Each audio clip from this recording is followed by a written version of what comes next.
Police forces across the UK are being encouraged to make public the ethnicity and nationality of suspects after claims that some forces had been covering up offences carried out by asylum seekers. But it will be up to individual forces whether to release that information. Let's speak now to Helen King, former Assistant Commissioner at London's Metropolitan Police. Helen, thank you very much for joining us today. How widely do you think this advice will be implemented? Because, as we explained, it is discretionary. Police forces will use the guidance to make decisions in individual cases. But what worries me about the way this is being reported, and indeed how politicians are commentating on it from across the political spectrum, is that it's fueling or setting a public expectation that somehow it's justified for members of the public to target, intimidate or use unlawful violence. And we have to remember that the public go on to form juries.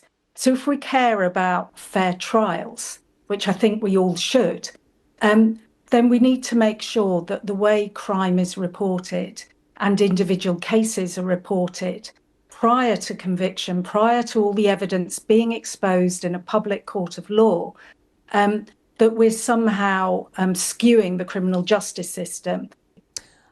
This has been driven largely, I think most people would agree, by social media, about misinformation, disinformation, conspiracy spreading on social media. But do you think this plan will help to damp that down, or will it still leave police forces exposed to all sorts of speculation about what's going on if they're dealing with a particularly controversial or sensitive case?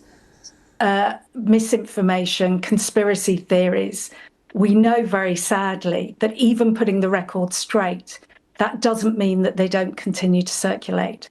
There's lots of really well-founded scientific evidence, for instance, that vaccines are safe in peer-reviewed journals. Does that stop misinformation and conspiracy theories spreading? Sadly, it doesn't. OK. Helen King, former Assistant Commissioner at the Met. Thank you very much.